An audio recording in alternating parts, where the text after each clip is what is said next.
Okay, I think we are live. Just as soon as I take a sip of water.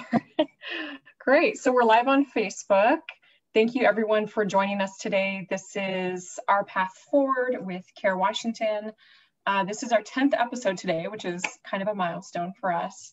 And today we're talking about vaccine hesitancy and about how to talk to people that you love about getting the COVID vaccine.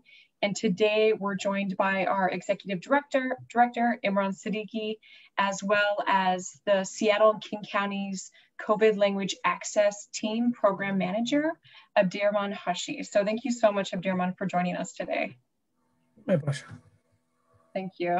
I wanted to get started by just reading a brief description of our path forward so that people get an understanding for what this show is about.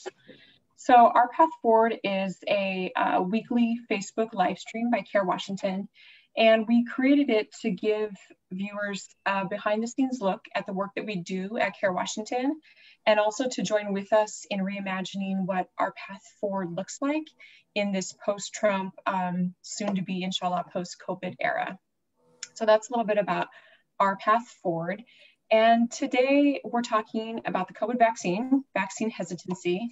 And I want to just jump right into the conversation. I think first, Abdirahman, I would love just to hear a bit more about you, about the work you do with King County and public health, and if you could talk a little bit about the work you're doing with the vaccine. Thanks, Jessica, and thanks, Care Washington. I really appreciate the work you do. By the way, can you hear me well? I can hear you well, yes. All right. Thank you. And you're making an impact in the community, and I know your grassroots level advocacy for years and policy change. My name is Abdirahman Hashi. I'm a member of Language Access Team Project Manager and Community Vaccine Focus Group that advocate kind of community inclusion and policies, especially when it comes to mitigation and recovery. And I'm grateful to say I get the shots already myself, and my family, some of them get it, and the rest will follow suit. Coming from the language access, we believe access in terms of information, in terms of literacy and understanding what are we getting here. And we can say scientifically, this has been great success in the nation, and more than, unfortunately, 600,000 people die and millions get sick. But today we have the vaccine. We have free and available, safe vaccine within our communities, and with ethnic grassroots organizations like the MAPS, Somali Health Board, partners of public health, and grassroots organizations and pharmacies are providing. And I'm glad to join you today and just have a conversation with. Awesome. Thank you so much. We're very excited to have you.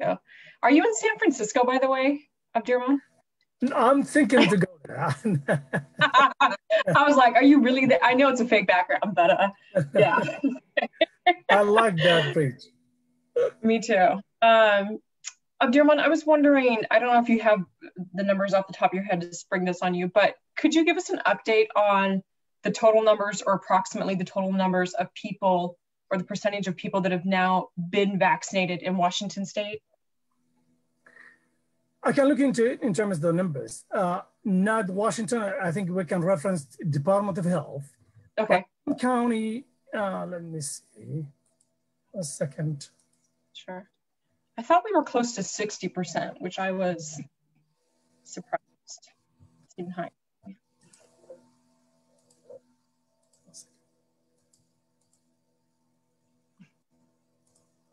No worries.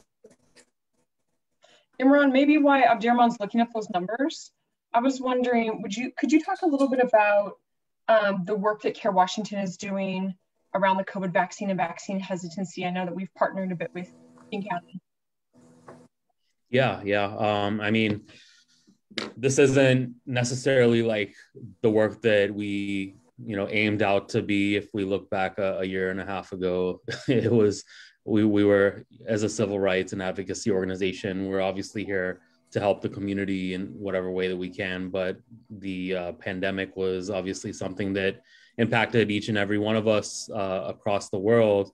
And so CARE Washington sprung into action. This is even before I got here.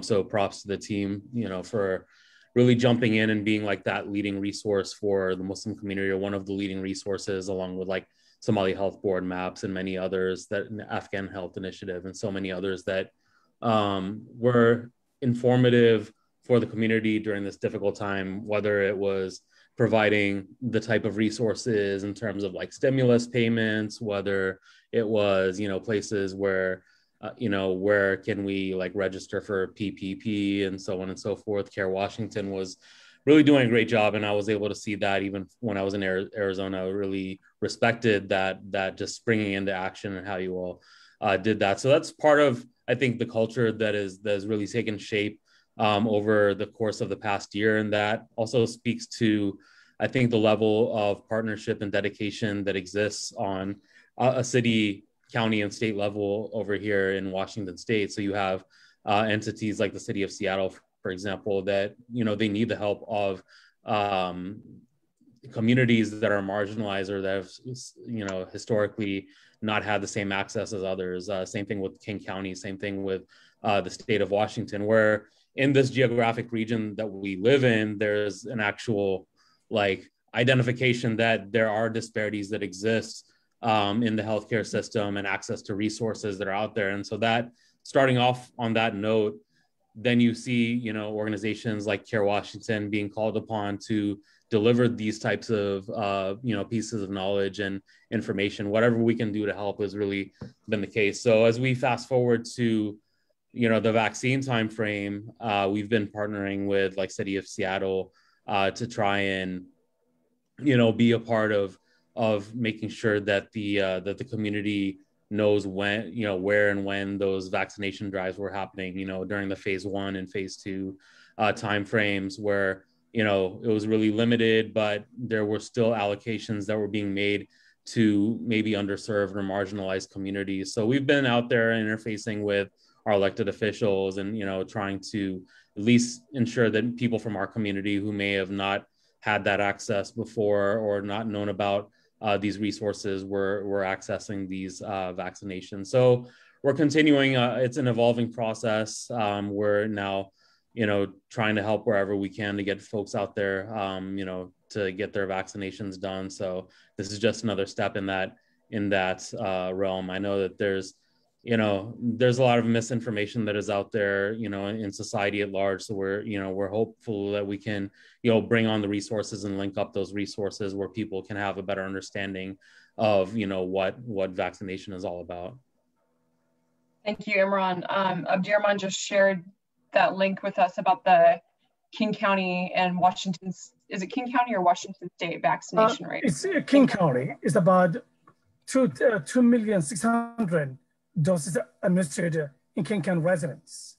And as of since yesterday, most likely the number will grow up sometime today when the numbers are entered. And in terms of, we all know COVID-19 impacted people of color, South King County, east side of the King County, but collaboration with CARE Washington and county and the city and grassroots organizations are front line to make a difference and making sure folks get vaccine and hosting multiple conversations in the community level. And I want to say thanks to be honest with, last year, 2020, I was in Olympia, Washington with CARE Washington Muslim Lobby Day. This year I did not, and I didn't get a chance via Zoom because it's a different kind of, and I was busy at the time, but how COVID impact our life is something it takes years to recover. So far, King County and the region doing well, as did Washington, and almost 1,455,000 are receiving one dose at least, and about 1,200,000 get their second dose as well and completed their vaccine already. I'm actually amazed by these numbers. I'm looking at this. It says, this is King County, but in King County, 76% of people have received their first dose, at least. 66.6, so almost 67% have completed their vaccine series. That's pretty impressive. I think the goal is to get 70% of residents in King County vaccinated. That's encouraging. And that's work you do. Yeah. And other grassroots organization led, and especially people of color. A lot of community conversation are getting, or South King County, further away, and throughout the county, people are getting it through their communities. Pharmacies are doing well, and healthcare centers, and all of us have a role to play. And thanks for you for doing this type of conversations. Thank you, Abdirahman. Well, we really appreciate you being here. I was wondering if you could talk a bit about language access and the work that you do, and why that's so important to have someone like you who is bridging the gaps and making sure that people have access to services, to information around the COVID vaccine. As we know, thanks, Jessica, for the question. We are diverse in terms of culture, in terms of faith and language. And I think for us, it's kind of emerging. We are emerging as a nation, emerging as community. And King County is leading the effort in Seattle region. And there are almost 33 plus languages we, throughout process, we translate. Our aim is to inform the public. Folks get their kind of information from the trusted sources and from trusted messengers in the community. And there are programs called community navigators. Language access system is a part of that. We translate folks mainly COVID, but at the same time, we do other kind of projects. And for us, what we believe is making sure the material and the information kind of culturally appropriate. Because a lot of folks might not speak English, or they may have some kind of issue or historical trauma, and we want to make sure that content is more appropriate, the norms and cultures of our communities. And we're grateful through the leadership of King County and advocacy level groups that make this project possible. Without your support and support of Hierarchy, Dan Constantine and others, this would not be possible. But it's wonderful resources. I share the link, and they are kind of most likely English is the primary language, but at the same time, Spanish is the official language, second language, but the rest will follow. And always we kind of ongoing and frequent updated all the time. Anything come to public health, they want to make sure people get that in their language and through trusted messengers. Definitely, and I want to talk with you more in a little bit about what a trusted messenger is and why it's so important. Right now, I want to share with you, and I showed you a little bit of this, Abdirahman, but we actually did a survey on our social media and through Google survey asking our audience about the COVID vaccine, their feelings on it, if they've gotten vaccinated. So I'm going to do a screen share really quick here and share this. Katie put together a slide presentation. Can you all see this?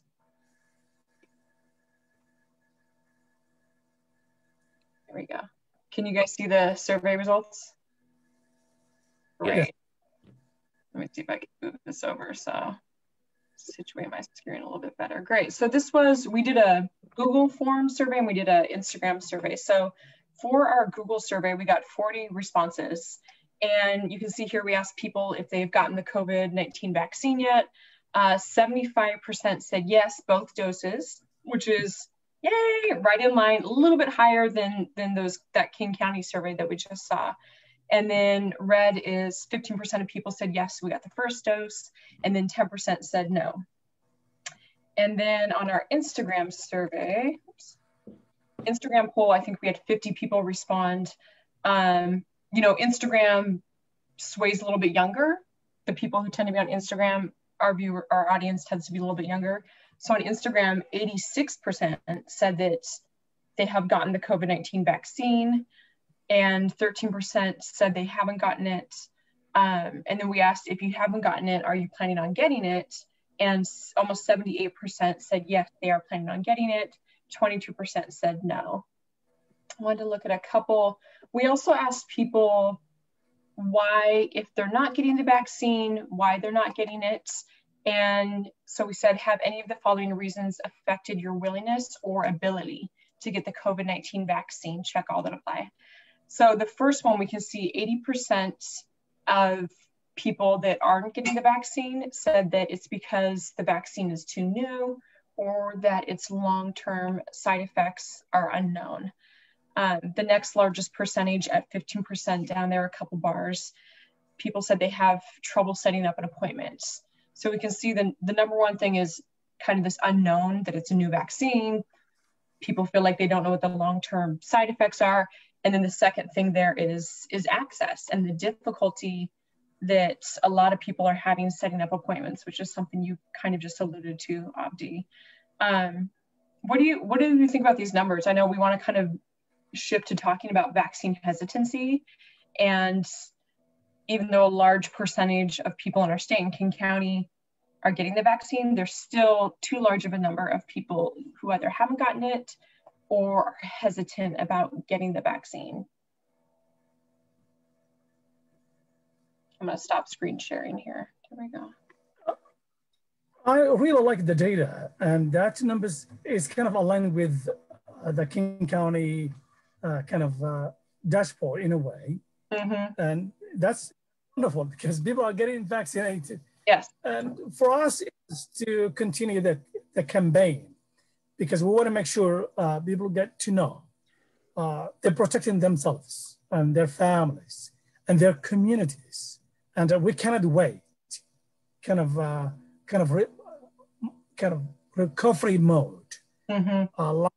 One I'm talking to, especially Muslim and Somali community, African communities in South King County, is remember, last year we did not get a chance to celebrate Eid al-Adha, Eid al-Fitr.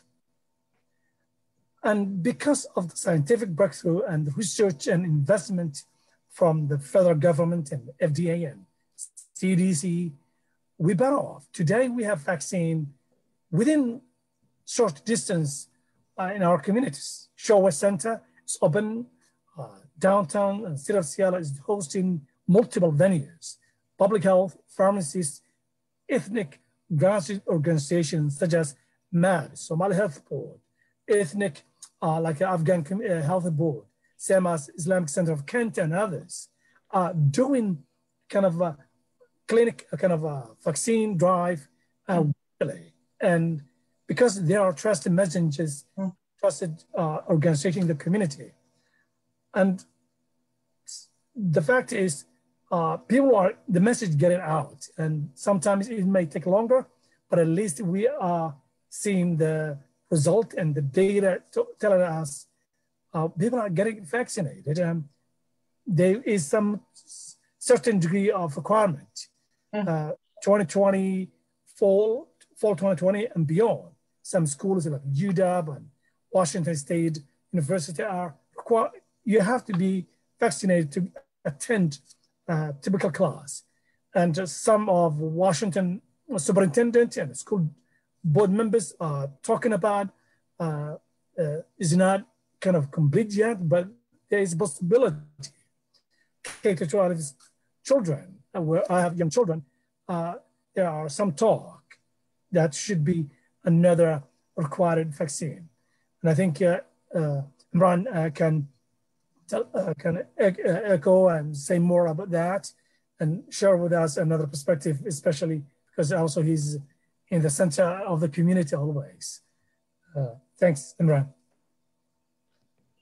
Yeah, I mean, you said it well. It's important. And I mean, the only thing that I would add is that there's an understandable aspect as to why people are hesitant, given some historical considerations, especially like the Black American community in the United States, where they've been abused by like the public health system historically. Like you look at the Tuskegee syphilis study, where Black people were unwittingly injected with like syphilis, and just to see like what it would be like where they were untreated, and then they treated certain numbers of people, and close to 200 people died from this study. So there's some historical precedent to, like, I think, distrust of government entities in terms of like things like that precipitating in the past. Then we have a large immigrant base within our communities as well, and they come from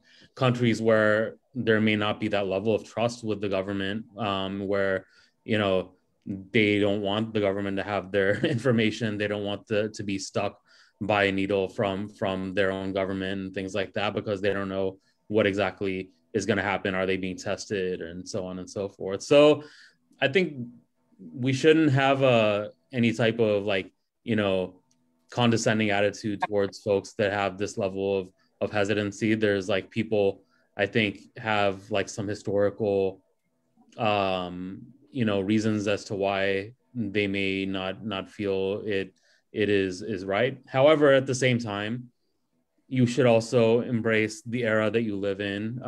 Like during the course of this pandemic, we have seen a great deal of misinformation that has been passed around regarding the nature of what COVID was like. Some people were saying, oh, it's not as serious as the flu. Oh, it's going to be gone in 1 or 2 weeks. And there's certain segments of the media that have really manipulated this pandemic in a negative way, but that is coming to the detriment of people like you and me on the ground who are like taking this information. Like some people are, not wearing masks because they're being told by some people in the media that, oh, you don't need to wear a mask, or, you see people starting to like burn their masks, as some type of sign of protest. This is a public health issue. Like, nobody wants to be out there. It's going to be political.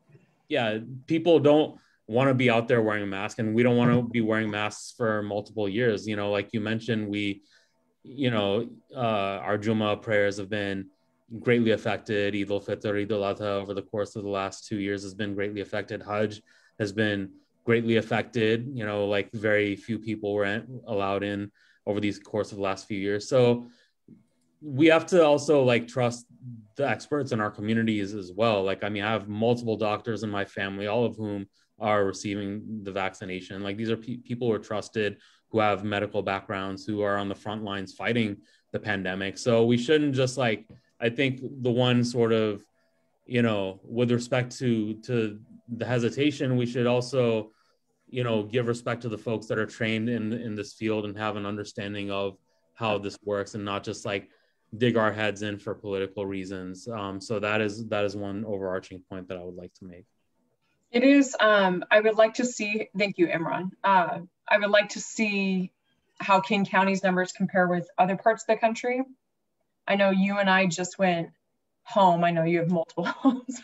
I went home to North Idaho, and you were just in St. Louis. And St. Louis probably wasn't as bad as North Idaho, but I'm from there. And literally no one was wearing a mask. No one. Like I was the only person in the grocery store, only person out in public. And I think you said that you had kind of a similar experience in St. Louis. And yeah, it's hard because, and I think you really hit the nail on the head. Like you don't want to have a judgmental attitude specifically about the vaccine, because when it comes to the vaccine, people really do have fears and concerns about it. Like it's an emotional response. It's not necessarily based on facts or an intellectual response. So I think it's really important to set aside your judgment, especially if you're trying to talk to someone you love about the vaccine. Set aside your judgment. Talk, if you're that person who they trust, talk with them about why you got the vaccine, why you chose to do it. And at the end of the day, it's their choice, it's their personal choice. But what was it like for you in going back to St. Louis, Imran? Yeah, I was both in Arizona and St. Louis, and the environment was, much, much different than over here. And so, in some ways, we sort of, I think it's a value to be in a place like Washington State where there's that overabundance of caution, because this was the first sort of central hub of like where COVID hit in 2020. And so I think, there's that true concern that what if there's another outbreak again. And just the fact that things were rolled out in like such a systemic way over here was also something that I appreciated, taking care of folks that are the most vulnerable first, like folks that are experiencing homelessness and things like that, making sure that the people where there's a really huge chance of there being a spread were being addressed pretty early on in the process. And, that allowed us to be patient, where we don't have maybe these, pre-existing conditions or morbidities. You just had to wait your turn. So yeah, I mean, being back in these areas, it was a little bit jarring to see the fact that there was, walking around like a hotel lobby and like nobody's wearing masks over there. At the end of the day, like, I mean, we all want to be back to that reality where we don't have to, be like walking around in a hot mask. But if we follow, I think the guidelines of our public health officials who are trained in this, like, I think that is what's going to shorten the curve the most. If we saw like, scientifically speaking, like we saw just like this big, huge spike that took place in the US, like with that sort of, resistance that initially existed in terms of the wearing of the mask. So, I mean, that makes us pretty vulnerable. So we definitely want this to go away as fast as possible. So I think making sure that the people who are working also, like, I mean, people where you have government, like in King County and city of Seattle, where now you have communities represented. You have people like Abdirahman and others who are like, representing the communities that we're from. Like, I think that also speaks volumes to the fact that like we're really trying to do something good for the public health. So that's just another thing. Yeah, definitely. Thank you, Imran. Abdirahman, I wanted to talk with you a bit more about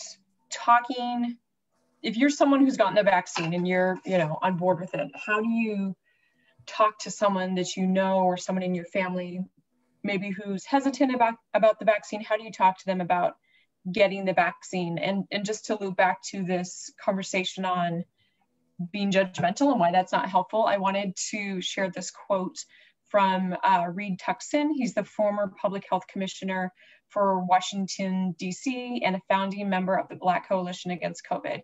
And he said this about being judgmental. He said, quote, "Letting people have a safe space to have this conversation is essential." He said, wagging your finger against someone is not very useful. So like putting your finger in someone's face. Can you talk about that, Abdirahman, about what are your tips and best practices for having a conversation with someone who might be hesitant about the vaccine? I really agree with the gentleman in DC. At the same time, my brother Imran, we have people where they at. I agree because of historical trauma. And even myself, when I come to the state, there are certain shots I didn't get to know more about it at the time when I came, late 1990s. And I ask myself, and sometimes I take my children to a primary care doctor and asking questions about the side effects, and that's the right thing to do. And as a public health or community advocate, and we have to respect individual decision and their freedom, because this is their health. At the same time, is health of community well-being. And I would say just give them examples in terms of last Friday, I had a folks in Somali conversation, and hesitant, and why I want to take that came a lot. And there's a lot of chat groups, social media, a lot of kind of false and bogus information and within the communities. And that's unfortunate. And I tell folks, just trust your gut feeling. Talk to your primary care doctor if you have any issue or concern, because they are the ones who know more of your health well-being. Trust public health. They are dedicated men and women who are frontline. And the good things about imams and scholars of Islam in the community and ethnic grassroots leaders were the front line who got shots and bring that to the table. Say, hey, do you know Imam Shahmanur or Imam of Maps or Imam of Kent? And I say, oh, get shots and they get vaccination, because that's where trust can be built and maintained, especially on as a Muslim or as the faith. علم الإنسان ما لم يعلم is our teaching. Prophet Muhammad sallallahu alaihi wasallam teaching us to kind of learn something, and if we don't know it, ask those who know, especially vaccine and this type of stuff. Primary care doctors and healthcare professionals are the Washington Department of Health. It's a Muslim scholar, a medical doctor, right? And he was a frontline advocating and teaching and speaking about vaccine and safety and effectiveness, all that stuff. And question came a lot, what is in it? And this is about, there's no eggs or fetal or microchip. I talk to and humbly, if they have disagreement, I'm fine with that. And I respect that. Yeah. Because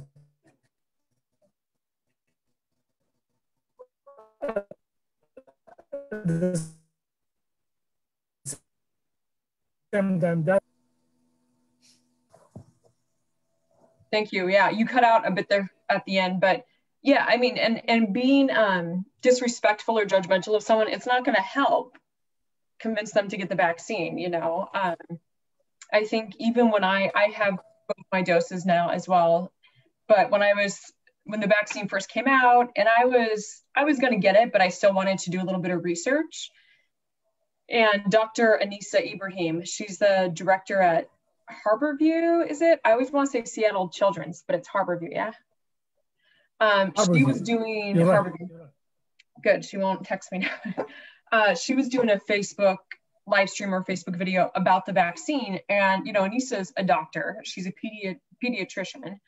She's incredibly smart. And she did a whole bunch of research. She actually looked at, there was like 5 different studies that were done early on around the COVID vaccines. And she looked at the actual research, the actual data. And she was just talking about like why she had confidence in it, why, you know, these vaccines are super safe and why she's getting it and her whole family's getting it. And even though I was already planning on getting it, hearing someone that I knew, that I trusted, that's a doctor, I know her personally, it was like, okay, I feel great about this now, you know? So to me, you know, she was like a trusted messenger. And you've mentioned this a few times, Abdirahman, about this idea of like trusted messengers. Can you talk a bit more about that and why you talked about imams getting the vaccine? Why are trusted messengers so important, but especially maybe for immigrant communities, communities of color?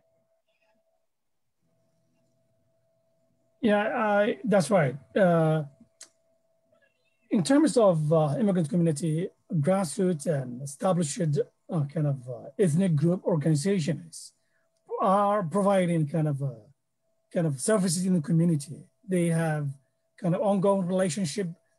They do multiple services in terms of education, in terms of health, in terms of human services. And because they are in the community and the community leaders, they are most likely trust in the community. At the same time, imams and scholars also play important role, especially in Islam.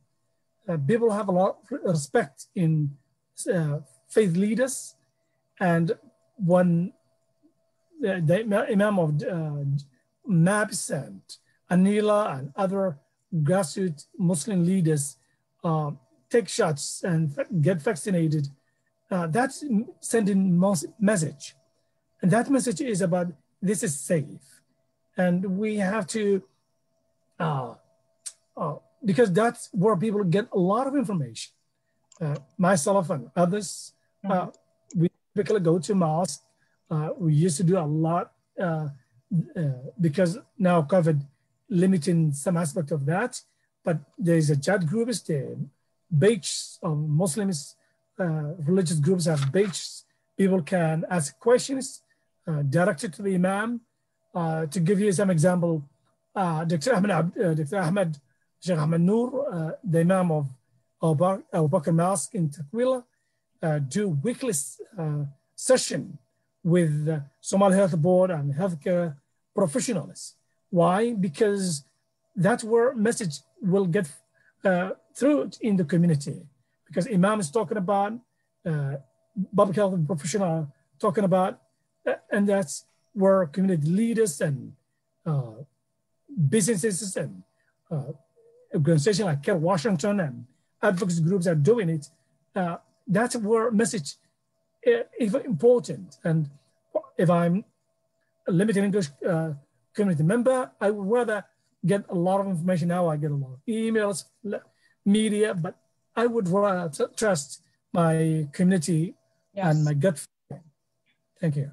Yeah, because it's, and you kind of alluded to this earlier, is that there's so much, especially on the internet, especially if you're not someone who's, you know, super into like technology, there's so much information and stuff out there on the internet. You're probably like, is this true? Is this not true? I don't know. And so if you can talk to someone that you know and trust in person, then you know, okay, this is good information that I'm getting. Whereas sometimes on social media and the internet, it's like, I don't know, you know, it's really overwhelming. So that's awesome. Abdirahman, I wanted to ask you, do you have any resources or any recommendations for folks that want to either do more research on how to talk to people about the COVID vaccine, or people maybe that are interested in some of the data or resources that King County or Washington State are providing? And we can, if you want to send me links as well after the fact, I can share those with our viewers in the comments. Thanks, Jessica. Some of them is in the chat. I saw that. And in addition, I will send you additional resources. But county and city of Seattle and Department of Health should be our kind of venue for resources and information, because like the Dujin and King County Public Health and the executive and Department of Health are updating constantly, and there is a language page, folks who are Somali, African, South Asian, Latin American. There's a lot of opportunity out there, and within your language, and that will be wonderful resources. I would highly recommend. Wonderful, thank you. I just saw Katie, our tech person. They're going to copy all the resources you've shared, and we're going to put them in the comments section, so you can see them there. And if people ever want to reach out to Care Washington, you know, we're a civil rights organization, but we're also here to be a resource and a hub for the community, especially around these kind of things. So if you have a question or want to send us an email, you can always reach out to Care Washington. We'll put our info email and phone number in the comments as well. And I also wanted to share, so I'm going to have Katie put this in the comments, a really good article about how to talk to people who are hesitant about getting the COVID vaccine. And it provides tips about some of the things we've talked about today, but, you know, don't be judgmental, talk about your personal choice, your personal experience, and some other great tips like that for if you have family members or friends who you want to talk to about the vaccine. Any final thoughts around this whole topic, Abdirahman or Imran? No, I mean, just from my side, thank you, Brother Abdirahman, for coming and speaking with us. We want this, you know, platform to be somewhere where we can just, you know, get this out to the community as much as possible, have folks from different organizations or from, government agencies or who are working in this good fight to help us get the information out. So we thank you for coming here. Thank you, Jessica and Imran and Katie for that. For me, one thing I want to leave with you is on the audience, what can we learn from COVID-19? The fact is COVID-19 impacted BIPOC communities more than any other communities in terms of economic, health, kind of a social well-being. And, I cannot wait to see kind of a real recovery, but reimagine recovery. What kind of recovery we would like to see? And that's where kind of a million worth dollar question. In BIPOC, the grassroots organization is, I think, go further. And there's a lot of advocacy, like Care Washington and others doing in the community. And I want to say thank you for work you do, but collectively, this is very important and to share audiences and the community the right information and facts and for them to make decisions. But investment to the community, that will always underscore. And I miss my time in Olympia with Care Washington and others. Hopefully, maybe 2022, I'll join you live at Olympia for Muslim Love Day. I hope so as well. Thank you so much. And thank you for those kind of final parting thoughts. That was a really good way to wrap up this conversation, I think. We're going to have, we're back on our regular scheduled programming now with our path forward. We took a break for Eid and then Memorial Day weekend. But next week, we're going to be talking about tech surveillance. And we're going to be talking about, King County, this is big news. King County just passed a facial recognition technology ban. So a ban against facial recognition technology. We're going to have our lawyer, Brianna Ofrey, who did some work on that. She's going to be joining us to talk about that. We're also going to be joined by Aydin Anwar, who is our community outreach fellow, and she's Uyghur Muslim American.